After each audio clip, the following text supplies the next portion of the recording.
जय श्री कृष्ण मित्रों। आप सभी का एक बार फिर से स्वागत है मित्रों। जैसा कि आप सभी जानते हैं कि स्त्रियों के संदर्भ में एक कहावत कही गई है कि त्रिया चरित्र जाने नहीं, कोई खसम मारकर सती हुई। प्रिय मित्रों, यह कहावत कोई ऐसे ही नहीं बनी है।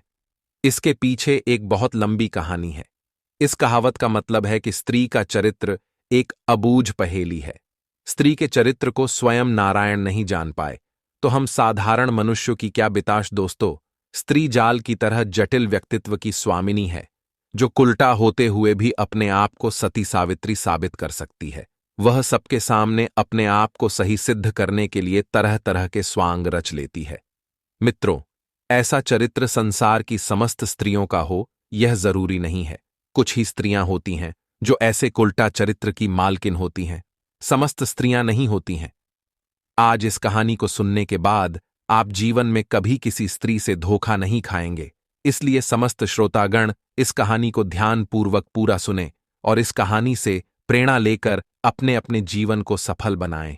और जो भी हमारी माताएं बहनें इस त्रिया चरित्र की कहानी को सुन रही हैं, वह स्वयं के ऊपर कभी न ले। तो चलिए मित्रों, आपका ज्यादा समय नष्ट न करते हुए कथा को प्रारंभ करते हैं। एक दिन भगवान श्री कृष्ण गौलोक में बैठे हुए थे।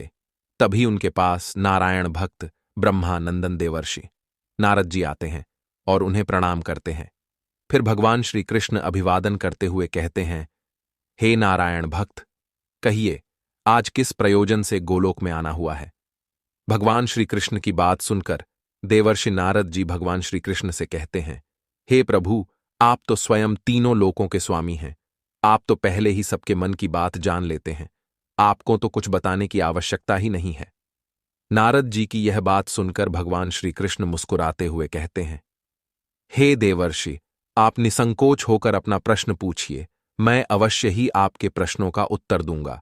तभी देवर्षि नारद जी कहते हैं, हे प्रभु, आज मैं यह जानने के महामात्य से आपके पास आया हूं कि ये त्रिया चरित्र क्या होता है, इसे मनुष्य कैसे समझ सकता है। तब भगवान श्री कृष्ण देवर्षि नारद जी से कहते हैं, हे देवर्षि, आज आपने मनुष्यों के हित के लिए बहुत ही अच्छा प्रश्न पूछा है।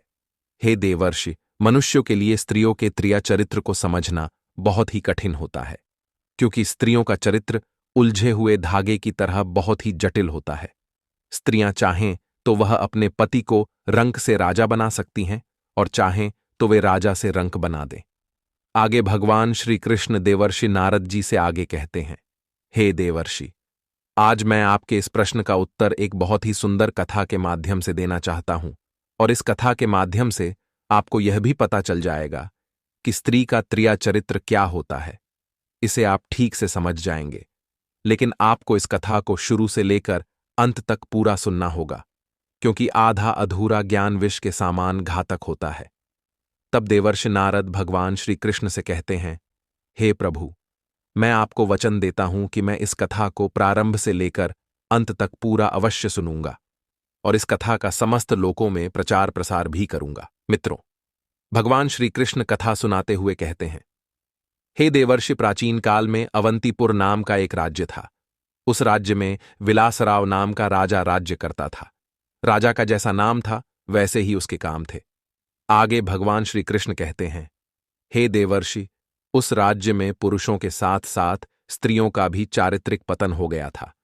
राजा विलासराव के पास धन दौलत की कोई कमी नहीं थी। उसके बाद भी वह दुखी रहता था, क्योंकि उसके कोई संतान नहीं थी। एक दिन वह अपने शयन कक्ष में गहन चिंता में बैठा हुआ था। तभी उसके पास एक सैनिक ने आकर खबर दी कि महाराज दरबार में एक बहुत ही तेजस्वी सन्यासी महात्मा पधारे हैं। उनके मुखमंडल पर एक दिव्य तेज है और गले में रुद्राक्ष की एक बड़ी सी माला धारण किए हैं और वह आपसे मिलना चाहते हैं। सैनिक की यह बात सुनकर राजा विलासराव दरबार में जा पहुंचे और उन साधु महात्मा को प्रणाम किया। फिर उसके बाद उनका खूब आदर सत्कार किया और आदर सहित उचित स्थान पर बैठाया और उन्हें भर पेट भोजन कराया। भोजन करने के बाद सन्यासी महात्मा अपने गंतव्य स्थान के लिए प्रस्थान करने के लिए तैयार हुए। उससे पहले उन्होंने कहा, हे राजन, मैं तुम्हारी सेवा भाव से अत्यंत प्रसन्न हुआ। मांगो राजन, तुम्हें क्या चाहिए। तब राजा विलासराव ने कहा, हे मुनिवर, ईश्वर की कृपा से सब कुछ मेरे पास पर्याप्त है। इसके बाद भी मुझे एक दुख है कि मेरे बाद इस राज्य को कौन संभालेगा। हे मुनिवर, यदि आप मुझे कुछ देना ही चाहते हैं तो मुझे संतान प्राप्ति का वरदान दे दीजिए। फिर सन्यासी महात्मा उस राजा को संतान प्राप्ति का वरदान देकर महल से चले गए। कुछ दिनों बाद रानी ने एक सुंदर से पुत्र को जन्म दिया, जिसका नाम नचिकेता रखा। कुछ समय पश्चात जब नचिकेता थोड़ा बड़ा हुआ तो राजा ने अपने पुत्र को गुरुकुल भेजकर उसकी शिक्षा दीक्षा कराई। जब उसकी शिक्षा दीक्षा पूर्ण हो गई तो राजा ने राजकुमार नचिकेता का विवाह करा दिया। जब राजकुमार का विवाह हुआ तो उस समय राजकुमार की उम्र बहुत कम थी। जैसे जैसे राजकुमार बड़ा हुआ वैसे ही वैसे उसके पिता राजा विलासराव ने राजकुमार की एक एक करके 7 शादियां करवा दिया। मित्रों, पहले के समय यह भी माना जाता था कि जिस राजा की ज्यादा रानियां होती हैं वह उतना ही अधिक शक्तिशाली होता है। अब वह राजकुमार कुल 7 अत्यंत ही सुंदर राजकुमारियों से विवाह कर चुका था और उसकी सभी रानियां देखने में बहुत ही सुंदर थीं। इसलिए वह सभी से बहुत प्रेम करता था। लेकिन वह राजकुमार अपनी सभी रानियों में से सबसे छोटी रानी से अत्यधिक प्रेम करता था और यह बात उसकी सभी रानियां भी अच्छी तरह से जानती थीं। उसके बाद भी वे सभी रानियां एक दूसरे से बहुत ही प्रेम भाव से व्यवहार करती थीं और वह राजकुमार, जो कि अब उस नगर का राजा बन गया था, वह अभी भी प्रतिदिन अपने गुरु से मिलने के लिए उनके आश्रम में जाया करता था और अपने गुरु से कोई ना कोई शिक्षा ग्रहण करता रहता था। कहते हैं ना कि सच्चा ज्ञान कहीं से भी मिले उसे ग्रहण करते रहना चाहिए। अब राजकुमार की 7 रानियां थीं। राजा विलासराव भी समय के साथ बूढ़ा हो चुका था। एक दिन राजा ने सोचा कि समय आ गया है, अब राजकुमार को राजा बना देते हैं। फिर एक दिन राजा ने शुभ मुहूर्त देखकर राजकुमार नचिकेता को अपना उत्तराधिकारी नियुक्त कर दिया। आगे भगवान श्री कृष्ण कहते हैं, हे देवर्षि, एक दिन राजकुमार नचिकेता रोज की तरह संध्या के समय राज्य का भ्रमण करने के लिए निकले। तभी उन्हें रास्ते में एक धोबिन मिली। उस धोबिन ने राजकुमार नचिकेता से पूछा कि हे महाराज, आप प्रतिदिन संध्या के समय कहाँ जाते हैं? उस धोबिन की बात सुनकर राजकुमार ने कहा, हे धोबिन, मैं प्रतिदिन नगर का भ्रमण करने के लिए जाता हूं। फिर धोबिन ने कहा, महाराज, यह तो बड़ी अच्छी बात है। थोड़ी देर सोचने के बाद फिर उस धोबिन ने बहुत ही चालाकी से राजकुमार से पूछा, राजा साहब, यह त्रियाचरित्र क्या होता है? क्या आपने गुरुकुल में त्रियाचरित्र पढ़ी है? धोबिन की यह बात सुनकर राजकुमार कहता है कि नहीं, मैंने त्रियाचरित्र नहीं पढ़ी है। फिर वह धोबिन कहती है, महाराज, आज आप अपने गुरु से त्रियाचरित्र के बारे में जाकर पूछना। फिर राजकुमार नचिकेता ने कहा, हे धोबिन, यह त्रियाचरित्र क्या होता है? तो धोबिन ने कहा कि महाराज, आप यह बात अपने गुरु से जाकर पूछना। राजकुमार कहता है, ठीक है, मैं आज ही जाऊंगा और अपने गुरु से जाकर पूछूंगा कि आपने मुझे त्रियाचरित्र क्यों नहीं पढ़ाया। इतनी बात कहने के बाद राजकुमार नचिकेता वहां से अपने गुरु के आश्रम की ओर चल देता है। उस धोबिन की बात सुनकर राजकुमार गुस्से में अपने गुरु के पास जा पहुंचता है और अपने गुरु को प्रणाम करता है। फिर गुरुजी ने पूछा, हे शिष्य, क्या बात है? सब कुशल मंगल तो है? आज तुम बहुत क्रोधित दिखाई दे रहे हो, ऐसी क्या बात है? मुझे बताओ। राजकुमार ने गुस्से में जवाब दिया, हे गुरुदेव, आपने मुझे त्रियाचरित्र क्यों नहीं पढ़ाया? यह बात आपने मुझसे क्यों छिपाई? त्रियाचरित्र के बारे में मुझे बताया क्यों नहीं? फिर गुरुदेव कहते हैं कि हे शिष्य, तुम त्रियाचरित्र नहीं पढ़ पाओगे, क्योंकि त्रियाचरित्र पढ़ना खतरे से खाली नहीं होता, और जब तुम त्रियाचरित्र का ज्ञान अर्जित करोगे तो उसमें तुम्हारी जान भी जा सकती है। राजकुमार कहता है, हे गुरुदेव, इसकी चिंता आप ना करें, अपनी रक्षा हम स्वयं कर लेंगे, आप केवल मुझे त्रियाचरित्र का ज्ञान दीजिए। गुरुदेव कहते हैं, ठीक है शिष्य, मैं तुम्हें त्रियाचरित्र का ज्ञान देता हूं। अब तो राजकुमार गुरु से त्रियाचरित्र पढ़ने लगा। त्रियाचरित्र का ज्ञान लेते हुए राजकुमार नचिकेता को 1 वर्ष हो गए, और जब 1 वर्ष पूर्ण हो गए तो गुरुदेव ने कहा कि हे शिष्य, अब तुम घर जा सकते हो और आराम से अपने राज्य को चला सकते हो। अब तुम्हें यहां आने की कोई आवश्यकता नहीं है। राजकुमार कहता है, ठीक है गुरुदेव। इतना कहकर राजकुमार जैसे ही जाने को होता है तो गुरुदेव उसे रोक लेते हैं और कहते हैं, हे शिष्य, ठहरो, जाने से पहले मैं तुम्हें एक मंत्र बताता हूं। यह मंत्र जब तुम पढ़ोगे तो कोई भी तुम्हें पहचान नहीं पाएगा, किंतु तुम उसे पहचान जाओगे। राजकुमार नचिकेता गुरु से मंत्र सीखने के बाद चलने लगता है।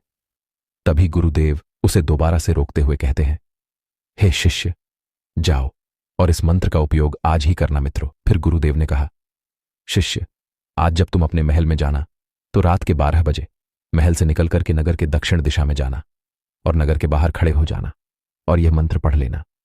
राजकुमार कहता है, ठीक है गुरुदेव, मैं ऐसा ही करूंगा। वह मंत्र सीखने के बाद राजकुमार अपने महल में वापस आ जाता है। जब रात के 12 बज जाते हैं और राजकुमार नचिकेता की सभी रानियां सो जाती हैं, तो राजकुमार महल के गुप्त रास्ते से चुपचाप निकलकर नगर के दक्षिण दिशा की तरफ चल देता है और नगर से बाहर निकलकर गुरुदेव का दिया हुआ मंत्र पढ़ता है। मंत्र पढ़ते ही राजकुमार की वेशभूषा बदल जाती है और वह एक स्थान पर जाकर खड़ा हो जाता है। थोड़ी ही देर बाद राजकुमार देखता है कि जो धोबिन उस दिन रास्ते में मिली थी, वह एक थाल में भोजन लेकर आधी रात को कहीं जा रही है। राजकुमार नचिकेता को यह देखकर बहुत आश्चर्य हुआ कि आधी रात को यह धोबिन कहाँ जा रही है। मित्रों, फिर क्या हुआ? राजकुमार इस रहस्य को जानने के लिए उसके पीछे पीछे चल देता है और फिर वह देखता है कि नगर के बाहर एक बाबा ने अपनी कुटिया बना रखी थी और वह धोबिन उस कुटिया के अंदर भोजन की थाली लेकर चली गई। राजकुमार छुपकर यह सब दृश्य देख रहा था, किंतु धोबिन राजकुमार को नहीं देख पाई, क्योंकि राजकुमार नचिकेता ने गुरुदेव के द्वारा दिए गए मंत्र का जाप कर रखा था। आगे भगवान श्री कृष्ण कहते हैं, हे देवर्षि, राजकुमार को यह समझते देर नहीं लगी कि यहां क्या हो रहा है। वह बाबा को देखते ही समझ गया कि इस पाखंडी बाबा को अवश्य ही कोई काला जादू पता है। राजकुमार अपने स्थान पर छुपकर उन दोनों के बीच के वार्तालाप को देख रहा था और सोच रहा था कि आगे यह दोनों क्या करेंगे। फिर उस पाखंडी बाबा ने धोबिन से कहा, आज तुम्हें आने में इतनी देर कैसे हो गई? फिर वह दुष्ट औरत हाथ जोड़कर कहने लगी कि बाबा जी, मुझे माफ कर दीजिए। मुझे अब ऐसा प्रतीत हो रहा है कि मेरे पति को मुझ पर शक होने लगा है, इसलिए हमें उनको सुलाने में समय लग गया।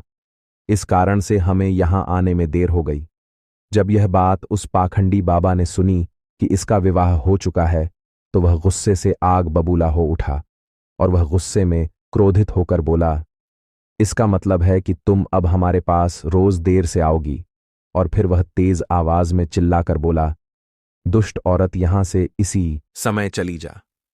फिर धोबिन विनती करते हुए कहती है, नहीं बाबा, मैं आपके बिना जीवित नहीं रह सकती, मैं आपके बिना मर जाऊंगी। धोबिन की यह बात सुनकर उस बाबा ने कहा, यदि तू मुझसे दूर नहीं होना चाहती है तो इसके लिए तुझे एक काम करना होगा। फिर वह धोबिन कहती है, बाबा जी, क्या काम करना होगा मित्रों?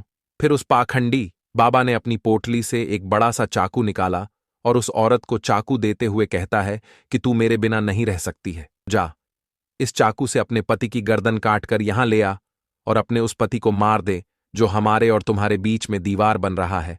तब मैं तुम्हें अपने पास रखूंगा और तुमसे विवाह करूंगा, तुम्हें अपनी पत्नी बनाऊंगा। मित्रों, आगे भगवान श्री कृष्ण कहते हैं, हे देवर्षि, वह कुलटा औरत बिना कुछ सोचे समझे उस पाखंडी बाबा के हाथों से चाकू लेती है और भागते हुए अपने घर वापस जाती है। जब वह घर पहुंची तो उसका पति सो रहा था। वह जाकर अपने पति की गर्दन उस चाकू से काट देती है और उसकी गर्दन को लेकर उस पाखंडी बाबा के पास आती और उसके सामने रख देती है। राजकुमार नचिकेता यह सब दृश्य चुपचाप देख रहा था। उस औरत ने बाबा के सामने अपने पति का कटा हुआ सिर लाकर रख दिया। कटा हुआ सिर देखकर उस बाबा को गुस्सा आ गया और उसने धोबिन को जोर से लात मारा और कहा, चरित्रहीन औरत, मेरी कुटिया से तू अभी भाग जा, जब तू अपने पति की नहीं हो सकी, जिसके साथ तूने 7 फेरे लिए थे, 7 जन्मों तक साथ रहने की कसम खाई थी। जब तू उसकी नहीं हुई तो मेरी क्या होगी? अब तू यहां से जल्दी भाग। अगर तू दोबारा मेरे पास आई तो मैं तुझे जीवित नहीं छोड़ूंगा। उस पाखंडी बाबा की यह बात सुनकर वह धोबिन डर जाती है। अब तो मानो जैसे उसके पैरों तले से जमीन खिसक गई। फिर वह चुपचाप वहां से वापस अपने पति की कटी हुई गर्दन लेकर घर चली जाती है और उसकी कटी हुई गर्दन को उसके शरीर से जोड़कर रख देती है और उसी के पास बैठकर सुबह होने का इंतजार करने लगती है। अब इधर जैसे ही सवेरा होता है, वह कुल्लटा औरत जोर जोर से चीख चीख कर रोने लगती है और विलाप करते हुए कहती है, हे नगरवासियों, देखो, किसी ने मेरे पति की निर्मम हत्या कर दी है। अब यह बात धीरे धीरे सारे राज्य में फैल गई कि धोबिन के पति की हत्या किसी ने कर दी है। यह खबर राजा नचिकेता तक भी पहुंची, परंतु राजा को उस धोबी की हत्या कैसे हुई, यह बात पहले से ही पता थी, क्योंकि राजकुमार ने धोबी की पत्नी का सारा कारनामा रात में ही देख रखा था।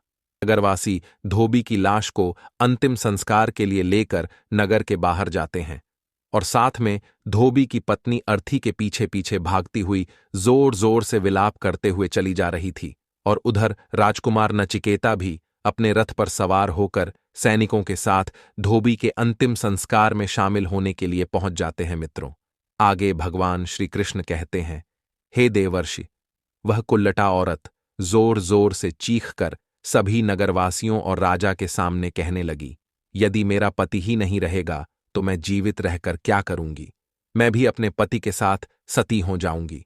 राजा नचिकेता को उसकी ये बातें सुनकर हंसी आ गई और राजा ने कहा, त्रिया चरित्र जाने ना कोई और खसम मार के सती हुई। राजा नचिकेता की यह बात उस धोबी की पत्नी के अलावा कोई और नहीं समझ पाया। राजा की यह कहावत सुनकर धोबिन ने कहा, आज मुझे भली भांति पता है कि आप हमारे ऊपर यह बात कह रहे, लेकिन चलिए कोई बात नहीं, मैं तो सती हो जाऊंगी। सती होने से पहले मैं आपको एक बात बताती हूं। नचिकेता कहते हैं, क्या बात बताना चाहती हो? तो धोबिन कहती है कि राजा साहब, आप जब भी कभी चटाई पर बैठना तो उस चटाई को झाड़ कर बैठिएगा। राजा ने कहा कि यह तुम क्या कह रही हो? मैं तो एक राजा हूं, मुझे चटाई पर बैठने की क्या आवश्यकता है? धोबी की पत्नी कहती है कि महाराज, मनुष्य को अपने भविष्य के बारे में कुछ नहीं पता रहता है, इसलिए भविष्य में जब यह नौबत आपके ऊपर आए तो आप चटाई पर बैठने से पहले उसे झाड़ लेना।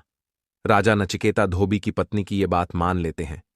इतना कहने के बाद फिर वह धोबिन अपने पति के साथ सती हो जाती है और राजा नचिकेता धोबी और उसकी पत्नी का अंतिम संस्कार करवाकर अपने राजमहल को वापस आ जाते हैं और अपने राजकीय कार्यों में लग जाते हैं। और उसके बाद फिर से प्रतिदिन की भांति रात्रि होते ही राजा नचिकेता नगर में भ्रमण के लिए महल से निकलकर दक्षिण दिशा की ओर चल देते और गुरु के द्वारा दिया हुआ मंत्र का जाप करके नगर के बाहर फिर से उसी स्थान पर खड़े हो जाते हैं जहां वह पिछली रात को खड़े हुए थे। मित्रों, आज का दृश्य देखकर कि राजा नचिकेता के हाथ पैर कांपने लगे। उन्हें ऐसा प्रतीत हो रहा था मानो उनके पैरों तले से जमीन खिसक गई। राजा को अपनी आंखों पर यकीन ही नहीं हो रहा था। वह बार बार अपनी आंखों को मल रहा था। उसने देखा कि उसकी 7 रानियां भोजन की थाली अपने अपने हाथों में लेकर उस पाखंडी बाबा की कुटिया की तरफ जा रही। जैसे ही राजा नचिकेता ने अपनी रानियों को उस बाबा की कुटिया की तरफ जाते हुए देखा तो राजा ने सोचा, ये क्या चक्कर है। तभी उनमें से एक रानी ने राजा को देख लिया, किंतु वह राजा को पहचान नहीं पाती है, क्योंकि राजा ने गुरुदेव के द्वारा सिखाए गए मंत्र से अपना वेशभूषा बदल लिया था। मित्रों, आगे भगवान श्री कृष्ण कहते हैं, हे देवर्षि।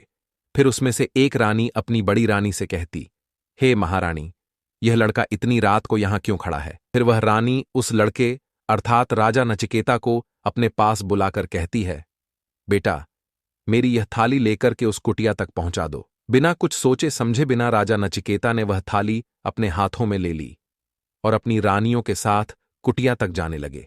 जब 7 रानियां राजा के साथ उस पाखंडी बाबा की कुटिया में पहुंच जाती हैं और उसे प्रणाम करती है, किंतु राजा कुछ भी नहीं बोल रहा था, क्योंकि राजा ये देखना चाहता था कि मुझ में और हमारे महल में ऐसी क्या कमी है जो हमारी 7 रानियां इस पाखंडी बाबा के पास आती हैं और मेरे पास ऐसा क्या नहीं है जो इस पाखंडी बाबा के पास है। राजा के मन में यही सब प्रश्न गूंज रहे थे। फिर वह पाखंडी बाबा राजा की ओर देखकर रानियों से कहता है, यह नवयुवक कौन है? तो रानियों ने जवाब देते हुए कहा, बाबा जी, यह नवयुवक बालक हमें रास्ते में मिला था। इसने भोजन की थाली लाने में हमारी मदद की है, इसलिए हम इसे अपने साथ ले आए। आगे रानी कहती हैं, बाबा जी, एक काम करते हैं, रात्रि ज्यादा हो गई है, इस बालक को आज रात यहीं रहने देते हैं, कल सुबह होते ही यह चला जाएगा। वह पाखंडी बाबा उनकी बातों को मान लेता है। फिर वह अपने चेले को जोर से आवाज लगाकर बुलाता है और उससे कहता है कि आज के लिए इस बालक की रुकने की व्यवस्था कर दो। बाबा का आदेश मिलते ही वह चेला राजा नचिकेता को लेकर दूसरी कुटिया में जाता है उस कुटिया में एक चटाई बिछी हुई थी। फिर वह चेला राजा नचिकेता से कहता है कि देख भाई, आज तुझे इस चटाई पर सोना पड़ेगा, यही तुम्हारा बिस्तर है। इतना कहकर वह चेला कुटिया से बाहर चला जाता है। अब राजा नचिकेता उस कुटिया में अकेला पड़ जाता है। फिर राजा अपने मन में सोचता है कि हे भगवान, अब मेरे ये दिन भी आ गए कि मुझे इस चटाई पर सोना पड़ेगा। वह कहता है, चलिए कोई बात नहीं, आज की रात हम इस चटाई पर ही गुजार लेंगे। राजा नचिकेता जैसे ही चटाई पर बैठने वाला था कि तभी उसे धोबिन की बात याद आ गई। वह सोचने लगा कि धोबिन ने सती होने से पहले मुझसे कहा था कि जब भी कभी चटाई पर बैठने की नौबत आए तो आप बैठने से पहले उस चटाई को एक बार झाड़ लेना, उसके बाद ही उस पर बैठना। राजा ने उसकी कही बात को मानते हुए चटाई को झाड़ा तो राजा ने देखा, ये क्या है? इस चटाई के नीचे तो एक बड़ा भयानक गड्ढा है। राजा ने जब उस गड्ढे को देखा तो राजा नचिकेता के होश उड़ गए। राजा ने हिम्मत करके उस गड्ढे के अंदर झांक के देखा तो राजा को उस गड्ढे के अंदर बहुत सारे मनुष्य दिखाई दिए, जिन्हें उस पाखंडी बाबा ने अंदर गड्ढे में कैद करके रखा था। उस गड्ढे में राजा का एक मंत्री भी था। राजा के उस मंत्री ने राजा को देखते ही पहचान लिया, क्योंकि राजा के हाथ में तलवार के घाव का निशान था। फिर वह गड्ढे के अंदर से बोला, महाराज, आप यहां कैसे आ गए? आपको यहां नहीं आना चाहिए था। फिर राजा उसे चुप कराते हुए बोले, मंत्री, धीरे बोलो, नहीं तो मेरा सब राज खुल जाएगा। फिर वह मंत्री कहता है, महाराज, आप यहां से तुरंत भाग जाइए, नहीं तो आपका भी यही हाल हो जाएगा जो हम सबका हुआ है। आप भी यहां फंस जाएंगे। आपको भी पकड़कर यह पाखंडी बाबा इसी गड्ढे में डाल देगा। यदि आप इस गड्ढे में आ गए तो यहां से बाहर निकलना बहुत मुश्किल हो जाएगा। इसलिए आप जितनी जल्दी हो सके यहां से भाग जाइए।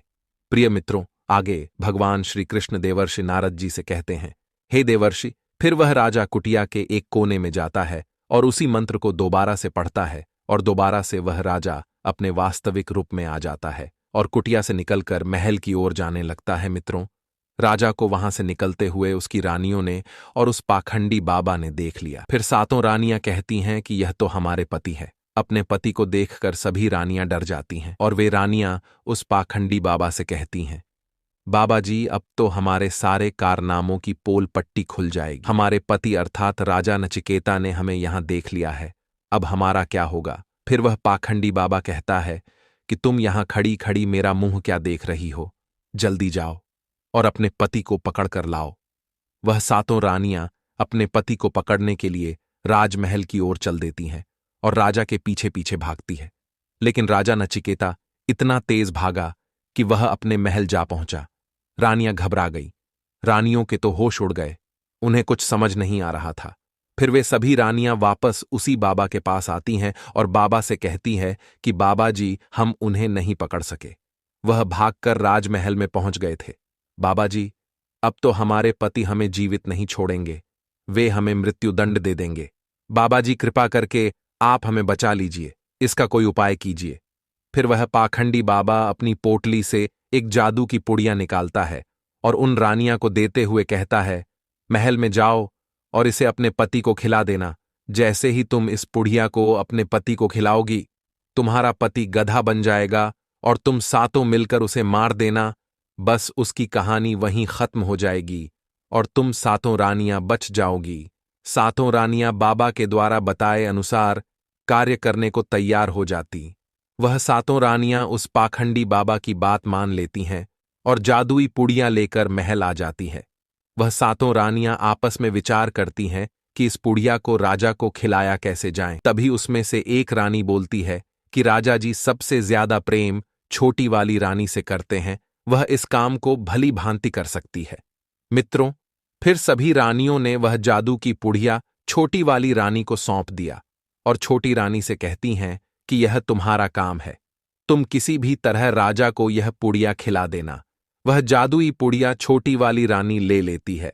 जब राजा ने उन सातों रानियों को राजमहल की ओर आते हुए देखा तो राजा नचिकेता ने क्रोध में कहा कि पहले तुम सब यहीं रुको और मुझे यह बताओ कि हमारे राजमहल में और हम में ऐसी क्या कमी है कि तुम आधी रात को उस पाखंडी बाबा की कुटिया में जाती हो? इसका क्या कारण है? सातों रानियां हाथ जोड़कर कहती हैं कि महाराज, हमें माफ कर दीजिए। हमें लगता है कि उस पाखंडी बाबा ने हम सभी के ऊपर काला जादू कर दिया है, इसलिए हमसे ऐसी गलती हो गई।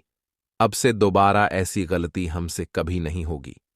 छोटी रानी की ऐसी बातें सुनकर राजा उनकी बातों को मान लेता है, क्योंकि वह राजा छोटी रानी से बेहद प्रेम करता था। वह राजा भी सोचने लगा कि शायद उस पाखंडी ने ही इन पर कोई काला जादू किया होगा। राजा अपनी सातों रानियों को माफ कर देता है और कहता है कि ठीक है, तुम सब अपने शयन कक्ष में चली जाओ, परंतु याद रहे, यदि ऐसी गलती दोबारा से किया तो तुम्हें मृत्युदंड की सजा मिलेगी। राजा की यह बात सुनकर सब रानियां अपने अपने शयन कक्ष में चली गईं। फिर जब रात्रि हुई तो राजा अपनी सबसे छोटी रानी के शयन कक्ष में जाता है। उधर छोटी वाली रानी राजा को झूठे प्रेम का दिखावा करते हुए उसे वह जादुई पुड़िया भोजन के साथ खिला देती है और राजा को सुला देती। जब वह राजा सो गया तो सभी रानियां राजा के पास आकर एकत्रित हो जाती है। फिर थोड़ी देर में उस जादुई पुड़िया का असर शुरू हो जाता है और राजा गधा बन गया।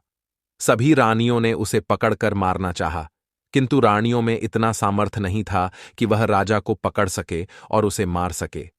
मित्रों, फिर वह राजा अपनी पूरी शक्ति के साथ महल से भागकर सीधा अपने गुरु के पास पहुंच जाता है और गधा बना राजा अपने गुरु से कहने लगा कि गुरुदेव, मुझे माफ कर दीजिए, मुझे बचा लीजिए, अन्यथा मैं मारा जाऊंगा। मित्रों, फिर गुरुदेव कहते हैं कि हे पुत्र, मैंने तुमसे कहा था कि तुम त्रिया चरित्र का ज्ञान अर्जित मत करो, इसमें तुम्हारी जान भी जा सकती है, और सीखो। त्रिया चरित्र देख लिया ना, त्रिया चरित्र सीखने का परिणाम। फिर राजा नचिकेता अपने गुरु से विनती करते हुए कहता है, हे गुरुदेव, मुझे माफ कर दो और मुझे इस गड्ढे के शरीर से मुक्ति दिलाइए और मेरी जान बचा लीजिए, नहीं तो मैं मारा जाऊंगा। मेरी रानियों ने मुझे धोखे से उस पाखंडी बाबा के द्वारा दी गई जादुई पुड़िया को भोजन के साथ खिला दिया है, जिसकी वजह से मैं गधा बन चुका हूं। मित्रों, आगे त्रिया चरित्र की कहानी सुनाते हुए भगवान श्री कृष्ण कहते हैं, हे देवर्षि। फिर गुरुदेव ने राजा की ओर ध्यान से देखते हुए कहते हैं, हे शिष्य, मैं तुम्हें अब नहीं बचा सकता। गुरुदेव के मुख से यह बात सुनकर राजा नचिकेता बहुत डर गया और उसने कहा, हे गुरुदेव, ऐसा मत कहिए, मैं आपका शिष्य हूं, आपका कर्तव्य है मेरी जान बचाना। फिर गुरुदेव कहते हैं, ठीक है बेटा, मैं तुम्हें बचा तो नहीं सकता, किंतु मेरे पास एक उपाय है। राजा नचिकेता ने कहा, क्या उपाय है? गुरुदेव कहते हैं कि हे पुत्र, हम तुम्हें तोता बना देंगे, और जब तुम्हें तोता बना देंगे तो तुम उड़कर राजा देवराय के राज्य में चले जाना और वहीं जाकर रहना, क्योंकि राजा देवराय के राज्य में उस पाखंडी बाबा की काली शक्तियों का कोई असर नहीं होता है। मित्रों, फिर राजा नचिकेता गुरुदेव की बात मानकर कहता है कि ठीक है गुरुदेव, आप हमें तोता बना दीजिए। गुरुदेव उसे तोता बना देते हैं और राजा नचिकेता तोता बनने के बाद राजा देवराय के राज्य में पहुंच जाता है और राज्य में पहुंचकर वह एक घने जंगल में विशालकाय बरगद के वृक्ष पर अन्य तोतों के साथ रहने लगता है। इधर सभी रानियां उस राजा को खोज रही थीं। जब राजा नहीं मिला तो वह फिर से उस पाखंडी बाबा के पास जाती और कहती हैं कि बाबा जी, हम सब ने उसे पकड़कर मारने की बहुत कोशिश की, परंतु वह हम सबसे जान बचाकर भागने में सफल हो गया। अब आप ही देखिए कि वह कहाँ है। रानियों की बात सुनकर वह पाखंडी बाबा अपनी पोटली से एक यंत्र निकालता है और राजा नचिकेता को उस यंत्र में देखकर कहता है, तुम्हारा पति तोता बन चुका है और राजा देवराय के राज्य में रह रहा है। फिर सभी रानियां एक साथ कहती हैं कि बाबा जी, आप उसे अपनी काली शक्तियों से यहां बुला लीजिए। फिर वह बाबा रानियों से कहता है कि मेरी काली शक्तियों का प्रभाव उस राज्य में नहीं हो सकता, क्योंकि मुझे राजा देवराय के गुरु ने श्राप दिया था। बाबा की यह बात सुनकर सभी रानियां दुखी हो जाती हैं और कहती हैं, बाबा जी, अब हम क्या करें? फिर वह पाखंडी बाबा कहता है कि अब तुम अपने राजमहल में जाओ और राज्य में यह घोषणा करवा दो कि जो भी मनुष्य प्रतिदिन तोता पकड़ करके लाएगा, हम उसे 10 स्वर्ण मुद्राएं देंगे। मित्रों, उसके बाद सभी रानियां महल में आती हैं और सारे राज्य में घोषणा करवा देती है कि जो भी मनुष्य तोता पकड़कर लाएगा, हम उसे बदले में 10 सोने की मुद्राएं देंगे। यह खबर सुनते ही सारे राज्य में जितने बहेलियां थे, सभी तोता पकड़ने के लिए राज्य की चारों दिशाओं में घूमने लगते हैं और जो भी तोता दिखता वे उसे पकड़कर रानी के पास ले आते और 10 स्वर्ण मुद्राएं लेकर चले जाते थे, और वे 7 रानियां उन निर्दोष तोतों को मार दिया करती थीं। ऐसे ही धीरे धीरे समय निकलता रहा। इधर वह तोता बना राजा नचिकेता जहां गया था, वहां सारे तोतों से बहुत अच्छी अच्छी बातें करता था, उन्हें बहुत ज्ञान की बातें सुनाया करता था। उस तोते की बातें सुनकर उन सभी तोतों को लगा कि यह तो बहुत ज्ञानी और समझदार है, इसे हम अपना राजा बना लेते हैं। सभी तोते मिलकर उसे अपना राजा बना देते हैं। अब राजा नचिकेता सभी तोतों का राजा बन चुका था। आगे की कहानी सुनाते हुए भगवान श्री कृष्ण कहते हैं, देवर्षि, उधर अवंतीपुर में बहेलियों ने राज्य के सारे तोतों को पकड़कर राजमहल में रानियों को दे दिया, और रानियों ने उन मासूम से तोतों की बड़े ही निर्मम तरीके से हत्या कर दिया। अब तो उस राज्य के सभी बहेलियां तोता पकड़ने के लिए अन्य राज्यों में जाने लगे और अन्य राज्यों से तोता ढूंढकर रानियों को देने लगे।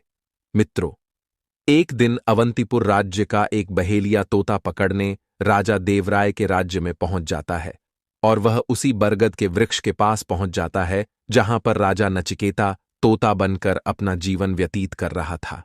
जब उस बहेलिया ने खूब सारे तोते एक साथ में देखा तो बहेलिया के मन में लालच ने जन्म ले लिया, और वह सोचने लगा कि अगर यह सभी तोते उसे मिल जाएंगे तो वह इन तोतों को पकड़कर रानियों को दे देगा, और बदले में उसे बहुत सी सोने की मुद्राएं मिल जाएंगे।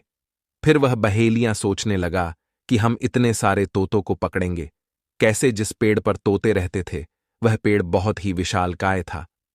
फिर उसके मस्तिष्क में एक विचार आया। अगले दिन जैसे ही सुबह हुई, उस पेड़ से सभी तोते भोजन की तलाश में बाहर चले जाते हैं, और इधर बहेलियां क्या करता है कि एक बड़ा सा जाल लाकर पूरे वटवृक्ष के पेड़ पर फैला देता है और वापस अपने राज्य को आ जाता है। और रास्ते में सोचते हुए जा रहा था कि जब सारे तोते आएंगे और उस पेड़ पर बैठेंगे तो वह सभी मेरे बिछाए हुए जाल में फंस जाएंगे, और मैं आसानी से उन्हें पकड़कर अपने राज्य अवंतीपुर लेकर चला आऊंगा और सभी तोतों को रानी को सौंप दूंगा। इसके बदले रानियां मुझे बहुत सारा धन देंगी, और धन मिलते ही मेरी गरीबी दूर हो जाएगी और मैं धनवान व्यक्ति बन जाऊंगा। इधर जब शाम हुई तो सारे तोते वापस वृक्ष पर आ गए, और फिर जैसे ही वे तोते पेड़ पर बैठे सभी एक साथ बहेलियां के बिछाए जाल में फंस गए। सभी तोते परेशान हो गए। उसमें राजा नचिकेता भी था, जो तोता बना हुआ था, वह भी फंस गया। सारे तोतों ने अपने राजा तोता से मदद के लिए कहा, क्योंकि सारे तोतों ने राजा नचिकेता को अपना राजा नियुक्त किया था। इसलिए सभी तोते एक साथ अपने राजा से कहते हैं, हे राजन, आप इस मुसीबत से हम सबको बाहर निकालिए, अन्यथा सुबह होते ही वह बहेलियां आएगा और हमें पकड़कर लेकर चला जाएगा और ले जाकर हम सबको बारी बारी से मार देगा। मित्रों, अपने साथी तोतों की बात सुनने के बाद राजा तोता कहता है कि साथियों, तुम बिल्कुल चिंता मत करो। जब सुबह बहेलियां आए तो तुम सभी ऐसा करना कि उस बहेलिया को लगे कि सारे तोते मर चुके हैं, और जब वह बहेलिया जाल से निकालकर सभी को बाहर कर दे तो सभी एक साथ उड़कर भाग जाएंगे। अपने राजा तोता की यह बात सभी को अच्छे से समझ में आ गई थी। इधर सुबह हुई, जैसे ही बहेलिया पेड़ के पास पहुंचा तो देखा सभी तोते ऐसे लटके हुए थे जैसे कि वे सभी मर चुके हों। जब बहेलिया ने तोतों को देखा तो सोचा कि अरे ये क्या हो गया, ये तो सभी मर गए। बहेलिया पेड़ पर चढ़ा और उनको जाल से छुड़ाकर एक एक करके नीचे फेंकने लगा। बहेलिया ने सभी तोतों को जाल से छुड़ाकर पेड़ से नीचे फेंक दिया, लेकिन जो राजा था, जो उस पाखंडी बाबा के काले जादू के कारण तोता बन गया था, वह अभी भी पेड़ पर जाल में ही फंसा था। फिर बहेलिया ने एक एक करके सभी तोतों को जाल से निकालकर पेड़ के नीचे फेंक दिया। जब अंत में एक तोता बचा तो उसने पेड़ के नीचे देखा तो वह चौंक गया और बोला, ये क्या हुआ?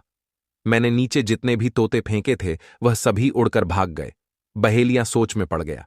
फिर उसने देखा कि अब तो जाल में एक ही तोता बचा है जो कि मरा हुआ लटका है, और जितने तोतों को मैंने जाल से छुड़ाकर नीचे फेंका था वे सभी उड़कर भाग गए। बहेलिया को समझते देर न लगी।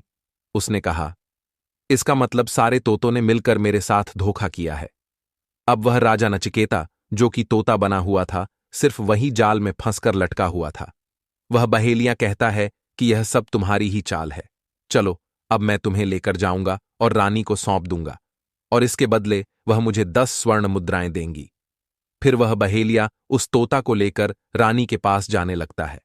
मित्रों, आगे भगवान श्री कृष्ण कहते हैं, हे देवर्षि। रास्ते में वह तोता उस बहेलिया से कहता है कि हे बहेलिये, तुम मुझे कहाँ ले जा रहे हो? तुम मेरे साथ क्या करने वाले हो? फिर वह बहेलिया कहता है कि मैं तुम्हें अपने राज्य अवंतीपुर लेकर जा रहा हूं और तुम्हें रानी को सौंप दूंगा, जिसके बदले वो मुझे 10 स्वर्ण मुद्राएं देंगी।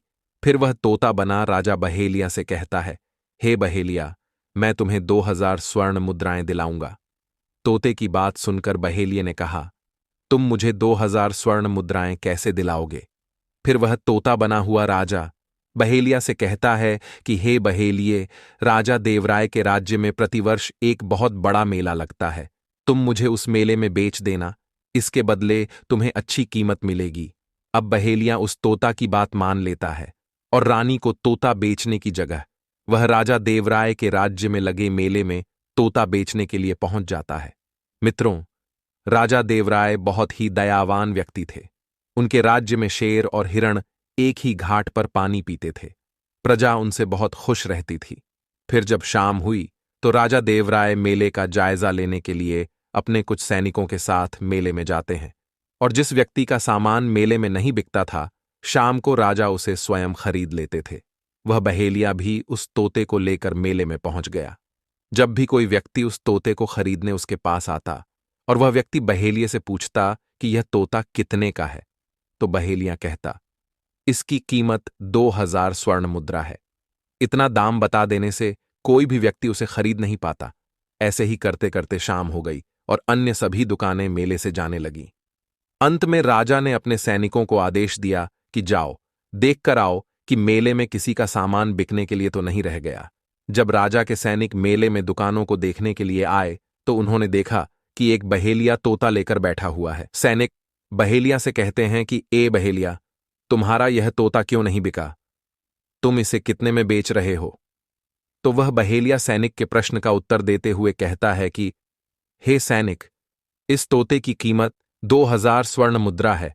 जो भी व्यक्ति मुझे 2000 स्वर्ण मुद्राएं देगा वही इस तोते को खरीद पाएगा। बहेलिया की बात सुनकर सैनिक सोच में पड़ जाते हैं कि एक साधारण से तोते की कीमत 2000 स्वर्ण मुद्राएं। सिपाही तुरंत आकर राजा को सारी बात बताते हैं और कहते हैं कि महाराज, एक बहेलिया मेले में एक तोता लेकर बैठा हुआ है, परंतु महाराज, वह बहेलिया तोते की कीमत बहुत ज्यादा बता रहा है। राजा देवराय ने सैनिक से पूछा कि वह बहेलिया तोते की क्या कीमत बता रहा है। फिर सैनिकों ने कहा, महाराज, बहेलिया उसकी कीमत 2000 स्वर्ण मुद्रा बता रहा है। राजा देवराय मन ही मन सोचने लगते हैं कि ऐसी क्या बात है। उस तोते में राजा ने सैनिकों से कहा, चलिए हम स्वयं चलकर वह तोता खरीदेंगे। अगर हम उस बहेलिये का तोता नहीं खरीदेंगे तो हमारी सारे राज्य में बदनामी होगी कि राजा के मेले में एक तोता नहीं बिका। राजा अपने रथ पर सवार होकर मेले में पहुंचता है और उस बहेलिया से कहता है कि हे बहेलिया, इस तोते का क्या मूल्य है? बहेलिया हाथ जोड़कर कहता है कि महाराज, इस तोते का मूल्य 2000 स्वर्ण मुद्रा है। तो राजा ने कहा, इस तोते में ऐसी क्या खास बात है? बहेलिया ने कहा, महाराज, यह तोता बोलता है और अच्छी अच्छी ज्ञान की बातें भी बताता है। बहेलिया की बात सुनकर राजा ने अपने सिपाहियों से 2000 स्वर्ण मुद्रा उस बहेलिये को देने के लिए कहा और फिर राजा देवराय उस तोते को लेकर अपने महल चला जाता है। इस प्रकार वह तोता अब उस राजा के पास रहने लगा। वह तोता प्रतिदिन राजा को बहुत अच्छी अच्छी बातें बताने लगा। जब राजा पर कोई खतरा आने वाला होता तो वह तोता राजा देवराय को पहले ही उस खतरे से अवगत करा देता था। मित्रों, धीरे धीरे राजा देवराय का प्रेम उस तोते के प्रति बढ़ने लगा। जब यह बात रानी को पता चली कि राजा साहब एक ऐसा तोता लेकर आए हैं जो कि बोलता है और बहुत अच्छी अच्छी बातें बताता है, तो रानी राजा देवराय से कहती है कि महाराज, आप उस तोते को मेरे पास भिजवा दीजिए, हम भी उस तोते को देखना चाहते हैं। राजा अपने सिपाही से कहकर वह तोता रानी के कक्ष में भिजवा देता है। रानी उस तोते से बातें करके बहुत खुश हो जाती। अब रानी को भी उस तोते से बहुत प्रेम हो गया। मित्रों, महाराज देवराय की एक सुंदर पुत्री भी थी। एक दिन रानी ने अपनी पुत्री से कहा, बेटी, आज से तुम इस तोते का ध्यान रखोगी। राजकुमारी ने कहा, ठीक है मां, और वह तोते को अपने साथ लेकर चली जाती है। एक दिन राजकुमारी तोते से बात कर रही थी। तभी राजकुमारी ने पूछा, तुम इतना अच्छा कैसे बोलते हो? फिर तोते ने अपना सारा किस्सा राजकुमारी को सुनाया कि वह राजा से कैसे तोता बना। राजकुमारी को तोते की सच्चाई जानकर उसकी आंखों से आंसू निकलने लगे। वह बहुत दुखी हुई। प्रिय मित्रों, आगे भगवान श्री कृष्ण कहते हैं, हे देवर्षि। फिर वह राजकुमारी तोते से पूछती है कि हे तोता, तुम्हें फिर से मनुष्य के रूप में लाने के लिए क्या करना होगा? फिर वह तोता कहता है, हे राजकुमारी, इसके लिए तुम्हें राज्य के बाहर एक विशालकाय पर्वत है। वहां पर एक विशल्यकरणी नाम की जड़ी बूटी है। यदि मैं उसका रस पान करूंगा तो मैं फिर से मनुष्य रूप में आ जाऊंगा। राजकुमारी ने तोते की यह बात सुनने के बाद अपने साथ अपने 2 विश्वसनीय सैनिकों को लिया और उस पर्वत की ओर चल देती है। इधर अवंतीपुर में तोता बने राजा नचिकेता की 7 रानियां अब तक बहुत सारे तोते को पकड़वा कर मार चुकी थीं, लेकिन जो राजा तोता बना हुआ था वो उन्हें नहीं मिला। फिर एक दिन 7 रानियां उस पाखंडी बाबा के पास जाती हैं और कहती हैं कि बाबा जी, हमारे पति तो अभी तक हमें नहीं मिले, हम अब क्या करें, उन्हें कैसे मारे? फिर वह पाखंडी बाबा अपनी पोटली से वह यंत्र दोबारा से निकालता है और देखता है कि राजा नचिकेता अभी तक तोता बनकर राजा देवराय के महल में रह रहा है। फिर वह पाखंडी बाबा उन 7 रानियों से कहता है, राजा को पकड़ना तुम्हारे बस की बात नहीं है, इसलिए अब तुम सब एक काम करो, तुम नृत्य कला सीखो और हम ढोल बजाना सीखेंगे। उसके बाद जब हम सभी अपने अपने काम में पारंगत हासिल कर लेंगे तो एक साथ हम सभी मिलकर उस राजा के महल में जाएंगे और राजा देवराय को अपना नृत्य दिखाएंगे, क्योंकि मैंने सुना है कि राजा देवराय नृत्य देखने के बहुत शौकीन हैं। यदि वह हम सब के नृत्य को देखने के बाद प्रसन्न हो जाएगा और हमें कुछ मांगने को कहेगा तो हम तुरंत राजा देवराय से भरे दरबार में उस तोते को उपहार में मांग लेंगे और राजा दरबार में अपनी इज्जत बचाने के लिए मना भी नहीं कर सकता।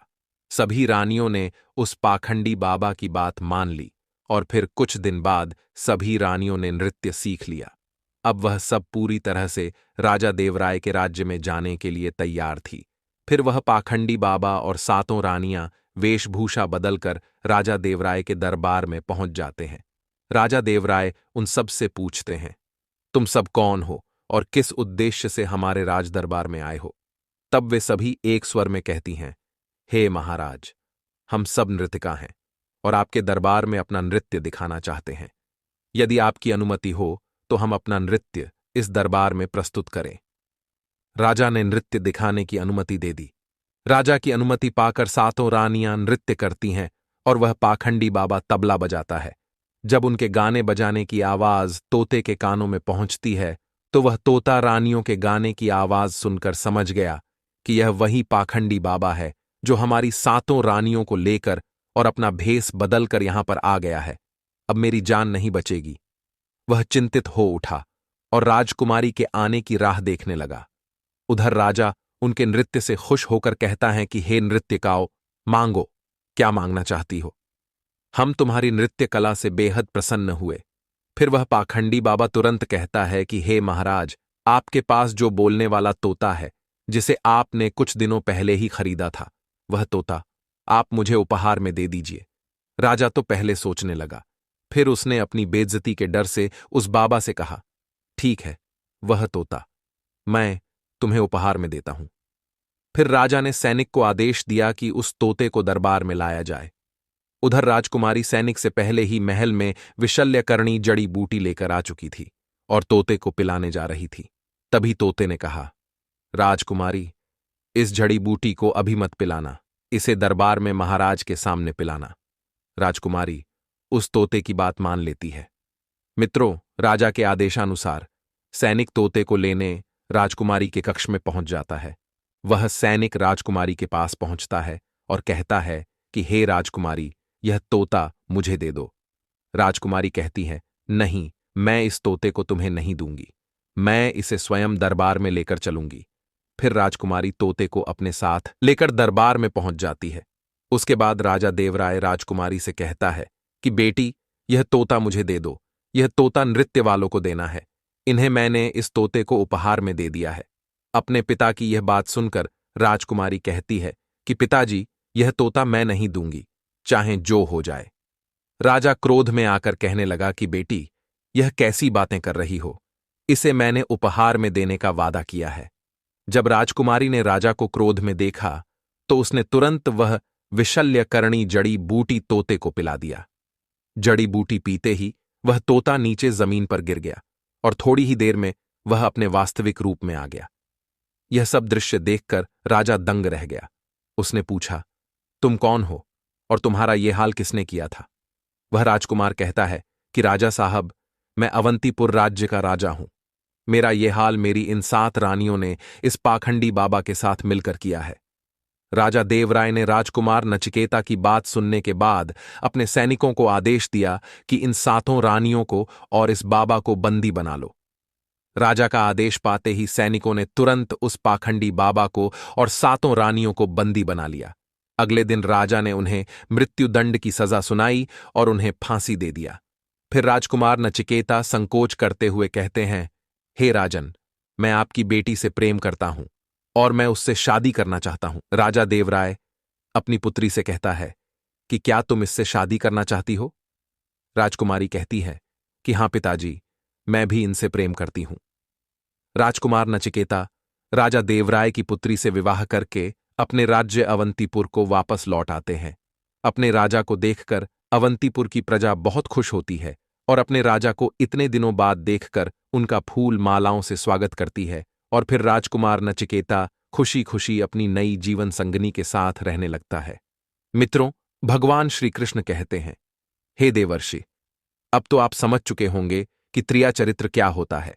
देवर्षि नारद जी मुस्कुराते हुए कहते हैं, हे प्रभु, अब मैं पूरी तरह समझ चुका हूं कि स्त्री के त्रिया चरित्र को कोई नहीं समझ सकता। जिसे स्वयं तीनों लोकों के स्वामी नहीं समझ पाए तो यह साधारण से मनुष्य के लिए तो बहुत दूर की बात है।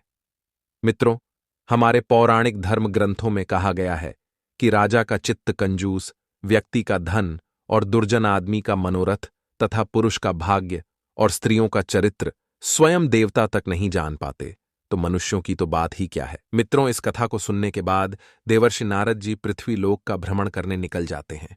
तभी उन्होंने धरती लोक पर एक अद्भुत दृश्य देखा।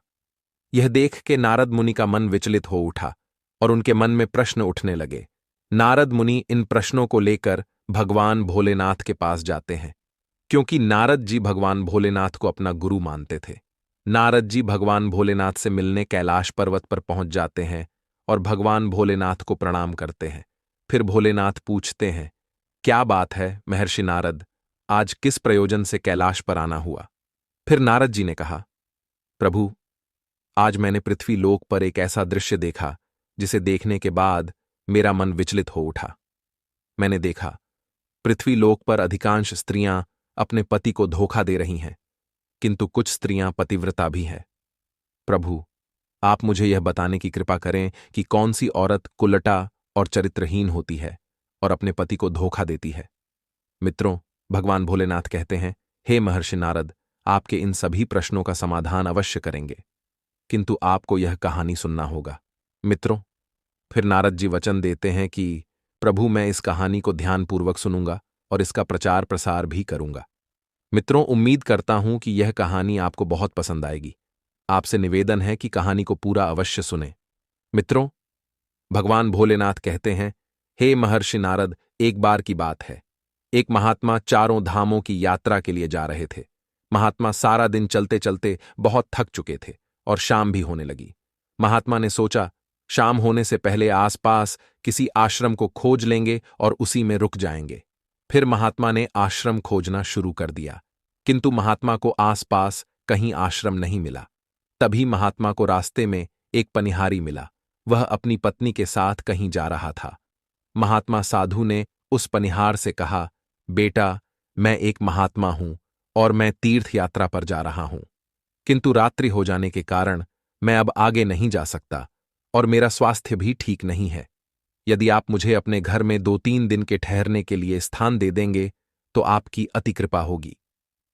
साधु महात्मा के इस प्रकार निवेदन करने पर पनिहार ने सोचा, चलो कोई बात नहीं, शाम के समय आप मेरे द्वार पर आए हो, आप मेरे अतिथि हो, और अतिथि देव के समान होता है। आपकी सेवा करना मेरे लिए सौभाग्य की बात होगी। फिर पनिहार ने अपनी पत्नी से कहा, प्रिय, तुम महात्मा को वापस अपने साथ घर लेकर जाओ और इनके रहने की उचित व्यवस्था कर देना। आज की रात ये सन्यासी हमारे अतिथि हैं। तब तक मैं शहर से जरूरी सामान लेकर वापस आता हूं। इतना कहने के बाद पनिहार शहर चला गया और इधर पनिहार की पत्नी साधु महात्मा को लेकर घर लौट आई और मन ही मन प्रसन्न हो रही थी। पनिहारिन ने सोचा, इस साधु को जल्दी से खाना बना खिलाकर और इसके सोने की व्यवस्था करके अपने प्रेमी से मिलने चली जाऊंगी। किसी ने सच ही कहा है, जिस दिन आकाश में घने बादल छाए हों, काली रात हो और थोड़ी थोड़ी वर्षा हो रही हो और मार्ग में किसी भी प्राणी का आवागमन ना हो और पति पास में ना हो, तो उस दिन कुलटा स्त्रियों को अपने प्रेमी से मिलने के लिए बेचैनी सताने लगती है। मित्रों, आगे भगवान भोलेनाथ महर्षि नारद से कहते हैं, हे महर्षि नारद, जो औरत कुलटा होती है उसे अपने पति में अनुराग नहीं होता। इसके विपरीत वह पराये पुरुषों के प्रति आकर्षित होती है। कुलटा औरत पराये पुरुषों के लिए श्रृंगार करने में बहुत रुचि रखती है और अपने पति का प्रिय वचन भी उसे कड़वा लगता है। ऐसी स्त्रियां जिनका मन दूसरे पुरुषों में लगा रहता है, एक दिन वे अपने कुल के विनाश का कारण बनती हैं और ऐसी चरित्रहीन स्त्री लोक निंदा भी सह सकती है। ऐसी औरतों को अपने स्वार्थ से मतलब रहता है।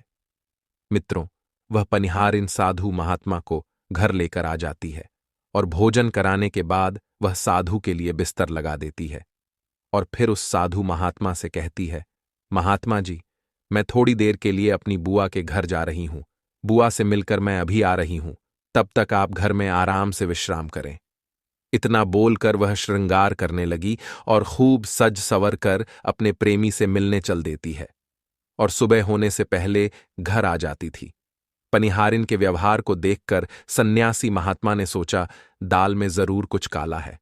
अगले दिन जब पनिहारिन अपने प्रेमी से मिलने जाने लगी तो साधु महाराज उस पनिहारिन का क्रियाकलाप देखता रहा। जैसे ही पनिहारिन साधु महात्मा के पास आई, वह सन्यासी संपट साधकर चुपचाप लेटा रहा। साधु ने पनिहारिन को बन संवर कर जाते हुए देख लिया, मगर वह चुपचाप पड़ा रहा। उसने देखा कि उस दिन की भांति भोर होने से पहले ही पनिहारिन वापस आ गई थी। साधु महात्मा को अब सारा माजरा समझ में आ गया था। अगले दिन जब पनिहार शहर से वापस लौटकर आता है तो साधु ने पनिहार से कहा, बेटा, तुम अपनी पत्नी से सावधान रहना, और यह भी कहा कि उसकी पत्नी रात को सज संवर कर किसी पराये पुरुष से मिलने जाती है। इस पर पनिहार को अपनी पत्नी पर बहुत गुस्सा आया और उसने डंडे से अपनी पत्नी को मारा, पीटा और उसके बाद एक खंभे से बांध दिया और चुपचाप जाकर लेट गया। मित्रों, पनिहार के घर के बगल में परमेश्वर नाम का नाई रहता था। उसकी पत्नी का नाम निर्मला था। पनिहारिन की तरह निर्मला भी एक चरित्रहीन स्त्री थी। उसका भी एक प्रेमी था। दोनों का चरित्र एक ही जैसा था और दोनों एक ही नाव पर सवार थीं। इसलिए दोनों घनिष्ठ सहेली बन गई थीं और दोनों स्त्रियां एक दूसरे के प्रेमियों से भली भांति परिचित थीं। मित्रों, आगे भगवान भोलेनाथ महर्षि नारद से कहते हैं, हे महर्षि, उस रात जब काफी देर तक पनिहारिन अपने प्रेमी के पास नहीं गई तो उसके प्रेमी को चिंता होने लगी। वह परमेश्वर नाई की पत्नी निर्मला के पास आता है और अपनी प्रेमिका को बुला लाने के लिए निर्मला से कहने लगा। फिर उसकी बात मानकर निर्मला अपनी पनिहारिन सहेली के घर उसके प्रेमी का संदेश लेकर जाती है और उसे सारी कहानी बता देती है। किंतु पनिहारिन को उसके पति ने खंभे से बांध रखा था। मित्रों, उस पनिहारिन ने अपनी सहेली निर्मला को खंभे से बंधे होने की मजबूरी बता दी। इस पर निर्मला ने कहा, तू एक काम कर, मैं तेरे बंधन खोल देती हूं और तुझे मुक्त कर देती हूं। तू अपने प्रेमी से मिलकर जल्दी से आ जाना। तब तक तेरे स्थान पर इस खंभे से मैं यहां बंधी रहूंगी। निर्मला के इस प्रस्ताव पर पनिहारिन खुशी के मारे फूले नहीं समा रही थी और उसने जल्दी से अपने स्थान पर निर्मला को खंभे से बांधकर अपने प्रेमी से मिलने चली गई।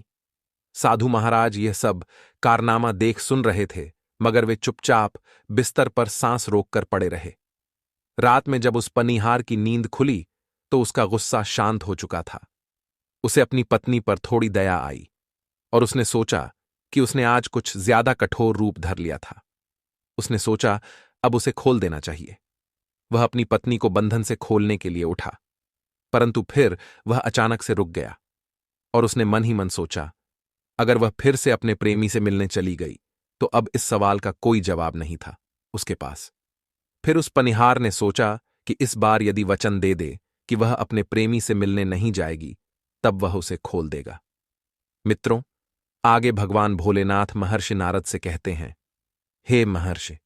उस पनिहार ने अपनी पत्नी को बिस्तर पर से आवाज लगाई, कुलटा, औरत, अगर तू मुझे यह वचन दे कि आज के बाद तू अपने प्रेमी से मिलने नहीं जाएगी तो तुझे मैं इस बंधन से मुक्त कर दूंगा। मित्रों, अब पनिहार को कौन बताए कि खंभे में उसकी पत्नी की जगह उसकी सहेली निर्मला बंधी है। निर्मला। पनिहार की आवाज सुनकर डर गई। उसने सोचा यदि वह कुछ भी बोलेगी तो उसकी आवाज से पनिहार को पता चल जाएगा कि वह उसकी पत्नी नहीं, कोई और है, तो फिर सारा भांडा ही फूट जाएगा। इसलिए वह कुछ नहीं बोली और चुपचाप खड़ी रही। उसके इस तरह चुप रहने पर उस पनिहार को गुस्सा आ गया और गुस्से में आकर उसने पास में रखा चाकू उठाया और अपनी पत्नी के ऊपर फेंक कर मारा। चाकू सीधा जाकर उसकी पत्नी के कान पर लगा और कान कट गया। मित्रों, परमेश्वर नाई की पत्नी निर्मला अंदर ही अंदर सारा दर्द सहन कर गई, मगर उसके मुंह से आवाज बाहर नहीं आई। चाकू फेंक कर मारने से पनिहार का गुस्सा थोड़ा ठंडा हो गया और वह फिर से सो गया। साधु महात्मा यह सब कारनामा देख रहे थे। उधर पनिहार की पत्नी अपने प्रेमी से मिलकर जल्दी ही वापस आ गई और जल्दी जल्दी अपनी सहेली निर्मला के बंधन खोले। फिर उसने निर्मला की ओर देखा तो उसका कान कटा हुआ था और वह दर्द से परेशान थी, किंतु वह कुछ बोल नहीं पा रही थी। फिर पनिहारिन ने पूछा, ये सब कैसे हुआ? तो निर्मला ने सारा वाकया सुना डाला। पनिहारिन यह देखकर और सुनकर बहुत क्रोधित हो उठी, किंतु वह कुछ भी नहीं कर सकती थी। थोड़ी देर बाद निर्मला अपने घर को चली गई और पनिहारिन फिर से उसी खंभे से बंधी खड़ी हो गई। साधु बाबा चारपाई पर पड़े पड़े दोनों कुलटा स्त्रियों के कारनामे देख रहे थे। थोड़ी देर बाद पनिहार की नींद खुली तो उसने अपनी पत्नी से फिर कहा, देख, तेरे पास अभी भी समय है। तू मुझसे सच सच कह दे और मुझे यह वचन दे दे कि तू फिर कभी भी अपने प्रेमी से मिलने नहीं जाएगी। यदि तूने वचन नहीं दिया तो जिस प्रकार मैंने तेरा कान काटा है उसी प्रकार अब की बार तेरे दोनों हाथ काट देंगे, तब तेरा घर से निकलना भी मुश्किल हो जाएगा। अपने पति की ये बात सुनकर वह डर गई। फिर उसके षड्यंत्रकारी मस्तिष्क में एक युक्ति सूझी। उसे भली भांति पता था कि कान उसका नहीं बल्कि उसकी सहेली निर्मला का कटा है, और यह बात पनिहार को नहीं पता। पनिहारिन ने सोचा इस नासमझी का फायदा उठाना चाहिए। तब उसने अपना त्रिया चरित्र दिखलाते हुए नाटक करना शुरू कर दिया और जोर जोर से रोना शुरू कर दिया और रोते हुए बोली, तुम सभी मर्द एक जैसे होते हो, तुम सब निर्दयी और बेरहम होते हो। तुमने आज मुझ पर झूठा इल्जाम लगाकर मेरा कान काटा है। मैं कोई कुलटा स्त्री नहीं हूं और ना ही चरित्रहीन स्त्री हूं। मैं एक पतिव्रता स्त्री हूं और मैं आज तुम्हें यह साबित करके दिखा दूंगी कि मैं कितनी सती नेक और पतिव्रता हूं। इतना कहकर पनिहारिन ने आसमान की ओर देखा और चीख चीख कर कहने लगी, हे प्रभु, हे समस्त देवी देवताओं और ब्रह्मांड की सभी 10 दिशाएं, आप मेरे साथ न्याय करो। मैं तन मन और वचन से एक पतिव्रता और सती स्त्री हूं। यदि आपकी नजरों में मैं पवित्र हूं और यदि मैंने किसी अन्य पुरुष की इच्छा ना की है तो मेरा कटा हुआ कान फिर से जुड़ जाए। और एक पतिव्रता स्त्री क्या होती है यह समस्त संसार के पुरुषों को पता चल जाए। मित्रों, इतना कहने के बाद पनिहारिन चीख पड़ी, मेरा कान फिर से जुड़ गया, मैं पहले जैसी हो गई। हे भगवान, तेरा बहुत बहुत धन्यवाद, जो आज तूने एक पतिव्रता स्त्री की लाज रख ली और मुझ पर कुलटा होने का झूठा आरोप जो मेरे पति ने लगाया था उसे झूठा साबित कर दिया। मैं आपका यह उपकार जिंदगी भर नहीं भूलूंगी। मित्रों, थोड़ी देर बाद सुबह हो गई। पनिहार को अपनी पत्नी की बातों पर विश्वास नहीं हुआ, इसलिए वह उसके पास गया और उसके कान को हाथ से छूकर देखा। वह पहले जैसी ही थी। वह डर गया। उसने जल्दी से उसके बंधन खोले और उससे क्षमा मांगने लगा और उसे देवी की तरह पूजने लगा। पनिहार बार बार अपने आप को कोसने लगा और अपनी गलती पर पछताने लगा। मित्रों, आगे भगवान भोलेनाथ महर्षि नारद से कहते हैं, हे महर्षि नारद, उधर परमेश्वर नाई की पत्नी निर्मला ने अपने कान पर कपड़ा इस प्रकार से बांध लिया कि कान किसी को दिखाई ना दे। मित्रों, सुबह होने पर परमेश्वर नाई जब रोज की भांति हजामत करने के लिए अपनी दुकान जाने लगा तो उसने अपनी पेटी संभाली तो उसमें से एक बड़ा वाला उस्तरा गायब था। उसने अपनी पत्नी निर्मला से कहा कि बड़ा वाला उस्तरा ला दे। निर्मला ने अपना षड्यंत्र रचते हुए परमेश्वर नई की तरफ गुस्से से उस्तरा की जगह चाकू फेंक दिया और कहा, यह ले अपना बड़ा वाला उस्तरा। यह देखकर परमेश्वर नाई को क्रोध आ गया और उसने वहीं चाकू निर्मला की तरफ फेंक कर मारा। मित्रों, निर्मला की यह चाल कामयाब हो गई। वह यही तो चाहती थी। उसने चाकू हाथ में पकड़ा और जोर जोर से चिल्लाने लगी, मेरा कान काट दिया, मेरा कान काट दिया, कोई तो मुझे इस निर्दयी व्यक्ति से रक्षा करो। उसकी आवाज सुनकर पड़ोसी आ गए और वहां भीड़ लग गई। लोगों ने देखा कि निर्मला का कान कटा हुआ है और उसने हाथ में चाकू ले रखा है और जोर जोर से विलाप करते हुए कह रही है कि उसके पति ने उसे बदचलन बताकर बेवजह ही चाकू मारकर कान काट दिया है। मित्रों, लोगों ने निर्मला की बात सही मान ली और बेचारे परमेश्वर नाई की खूब पिटाई कर दी। इससे भी मन नहीं भरा तो निर्मला राजा के दरबार में जाकर उसकी शिकायत करती है। फिर थोड़ी देर में राजा के सिपाही आते हैं और परमेश्वर नाई को बंदी बनाकर राजा के समक्ष प्रस्तुत करते हैं। राजा ने दोनों को दरबार में आमने सामने खड़ा किया और नाई से पूछा, तुमने अपनी पत्नी का कान क्यों काटा? डर के मारे नाई कुछ नहीं बोला। फिर निर्मला ने राजा के सामने स्वयं को सती सावित्री पतिव्रता बताते हुए अपने पति पर आरोप लगाया कि उसने उसे बदचलन और चरित्रहीन कहकर उसका कान काटा है। मित्रों, फिर राजा ने कहा, एक पत्नी अपने पति पर मिथ्या आरोप क्यों लगाएगी? जरूर इस औरत की बात में सच्चाई है। मित्रों, राजा ने दरबार में परमेश्वर नाई को दोषी मानते हुए उसे मृत्युदंड सुना दिया। इस मृत्युदंड की चर्चा पूरे राज्य में फैल गई। मित्रों, पनिहार के घर में ठहरे हुए साधु महात्मा ने भी जब परमेश्वर नाई को मृत्युदंड की बात सुनी तब वह विचलित हो गए। साधु महात्मा को उन दोनों स्त्रियों के षड्यंत्र का संपूर्ण ज्ञान था, जिसकी चपेट में एक निर्दोष व्यक्ति बेचारा नाई आ रहा था और उसे अपनी जान गंवानी पड़ रही थी। साधु महात्मा से रहा नहीं गया और वह राजा के पास जाते हैं और दोनों कुलटा स्त्रियों के षड्यंत्र को राजा से बताते हैं।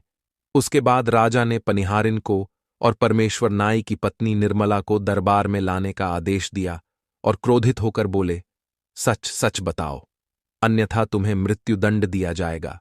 फिर दोनों डर के मारे पूरा घटनाक्रम राजा को बताती है। अब मामला पूरी तरह से साफ हो चुका था। दोनों कुलटा स्त्रियों का अपराध सामने आ गया था और परमेश्वर नाई निर्दोष सिद्ध हो गया था। इस षड्यंत्र के लिए दोनों कुलटा स्त्रियों को आजीवन कैद में डाल दिया गया और साधु महात्मा तीर्थ यात्रा के लिए चले जाते हैं। फिर भगवान भोलेनाथ कहते हैं, हे महर्षि, इस कहानी को सुनने के बाद आपको सभी प्रश्नों का उत्तर मिल गया होगा। महर्षि नारद ने कहा, प्रभु, आपके मुख से सुनकर मैं धन्य हो गया। मित्रों, शास्त्रों में कहा गया है, पुरुष का भाग्य और स्त्रियों का चरित्र देवता तक नहीं जान पाते। ऐसे में हम मनुष्य इसको कैसे जान पाएगा? प्रिय मित्रों, आपको यह कहानी अच्छी लगी हो तो कमेंट बॉक्स में जय भोलेनाथ, जय श्री हरि विष्णु अवश्य लिखे और ऐसी ही ज्ञान से परिपूर्ण कहानियों को सुनने के लिए आप धार्मिक ज्ञान चैनल को सब्सक्राइब कर लें। प्रिय बंधुओं, वीडियो देखने के लिए सहृदय धन्यवाद।